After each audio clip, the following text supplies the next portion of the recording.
Piensa en paz, reflexiones en torno del informe nacional Basta ya Colombia, Memorias de Guerra y Dignidad.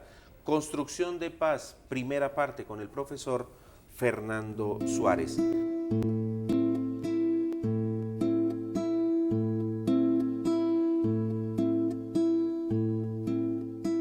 Profesor, el informe en tanto el tema de construcción de paz refiere que no necesariamente tiene que haber posconflicto para comenzar a trabajarla. Señala, de hecho, algunos procesos que se han iniciado en diversas regiones de Colombia, porque asegura también que es diversa la construcción de paz dependiendo de la región, de los actores, de los intereses y demás. ¿Cuál cree usted, en su análisis de este informe, que sea la institucionalidad que necesitamos para hacer ese tránsito hacia la construcción de la paz? Desde que ha habido conflictos en el país siempre se ha buscado alternativas de afrontar y de solucionarlos. Pero indudablemente con el conflicto, como se ha recrudecido en los últimos años, y el informe habla de los últimos 6 décadas, porque siempre en la historia de nuestro país ha habido conflictos, ha generado problemas de víctimas, pero también ha habido siempre personas, instituciones, organizaciones que han afrontado esas situaciones. Siempre ha sido como una constante en la historia nuestra. Pero al hablar de recrudecimiento, de complejidad del conflicto armado de este país, pues obviamente el informe apunta algunas recomendaciones necesarias para poder institucionalizar desde diferentes escenarios de la vida colombiana cómo afrontar y cómo comenzar a construir la paz en nuestro país.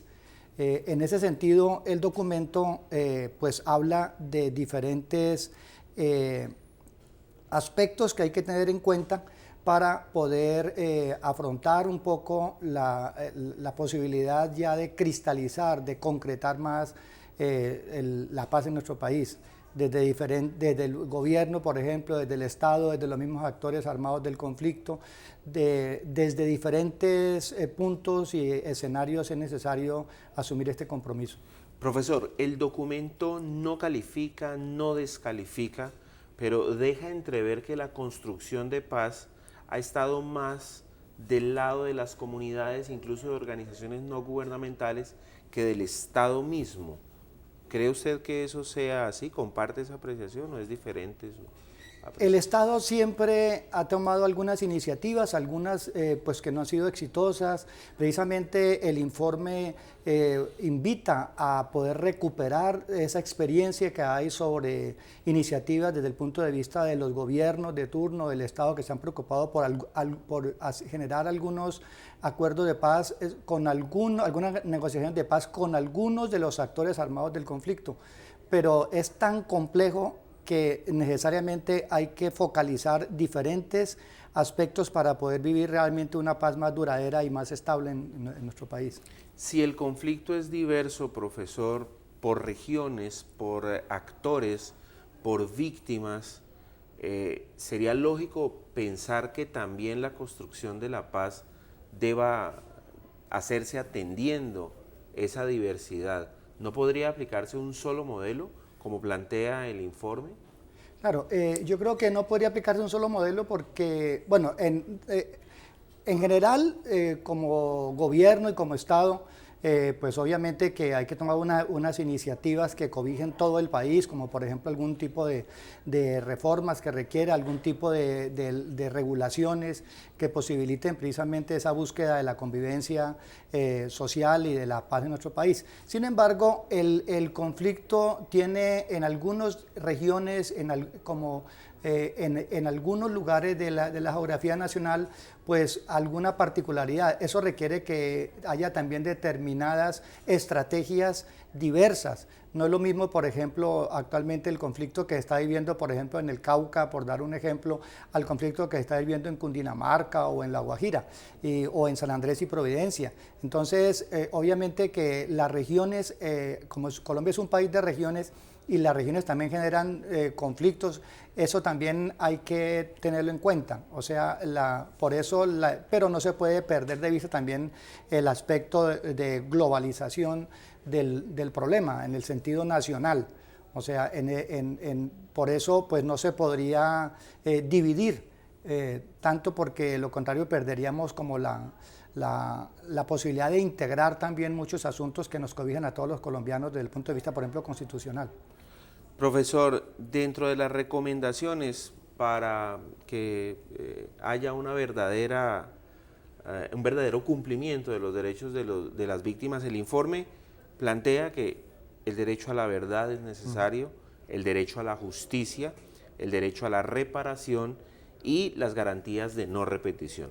Uno podría decir que en el derecho a la justicia y derecho a la reparación están en manos del Estado, el fortalecimiento de la justicia, de esa institución como tal o de las que tengan que velar porque se haga justicia, y la reparación también, poder resarcir a las víctimas, incluso a victimarios también en ese proceso de resocialización. Pero en los otros dos apuntes, verdad y no repetición, ¿cómo trabajarlo y de qué manera garantizarlo si el informe solamente los enuncia, pero no profundiza más al respecto? Precisamente el informe del Grupo de Memoria Histórica tiene que ver con el derecho fundamental, que es el derecho a la verdad.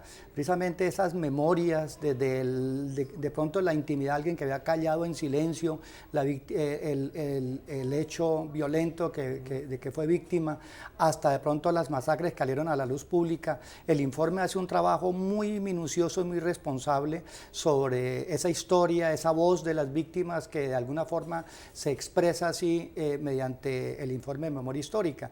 Eso hace parte precisamente de la razón de ser del derecho a la verdad, porque cómo se puede hacer, por ejemplo, un proceso de restauración, cómo se puede hacer un proceso, por ejemplo, de judicialización, cómo se puede hacer un proceso de reconstrucción si no partimos de los hechos y de los mismos actores involucrados en esos hechos. Por eso el derecho a la verdad es fundamental para luchar, por ejemplo, contra la impunidad, contra la prevención de nuevas violaciones. Ese reconocimiento hace que del presidente de la República se comprometa a reconocer las responsabilidades que de esa violencia le atañen al Estado y a los agentes de seguridad del Estado, al gobierno nacional, en ese caso de turno, a los organismos de seguridad, a los mismos victimarios, a los grupos armados ilegales, de pronto no reconocidos como organizaciones más organizadas, que también no solamente un reconocimiento desde la resistencia y desde la denuncia, que mediante el informe se pueden expresar, sino también el reconocimiento de la resistencia, de los actos de dignidad, de las organizaciones, de los mismos funcionarios públicos que han desempeñado muy bien su trabajo con mucha responsabilidad. Todo eso tiene que, en aras del derecho a la verdad, darse a conocer, tiene que manifestarse, tiene que hacerse público, y eso hace parte precisamente de la responsabilidad que tiene ese informe.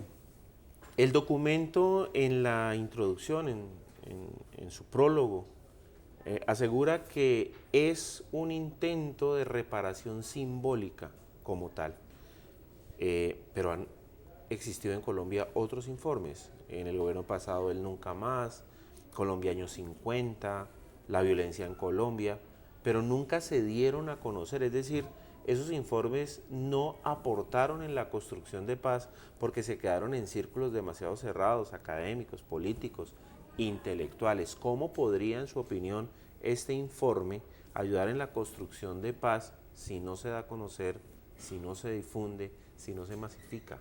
Precisamente la construcción de paz es una responsabilidad de todos los 47 millones aproximadamente que somos los colombianos, según las últimas cifras del DANE.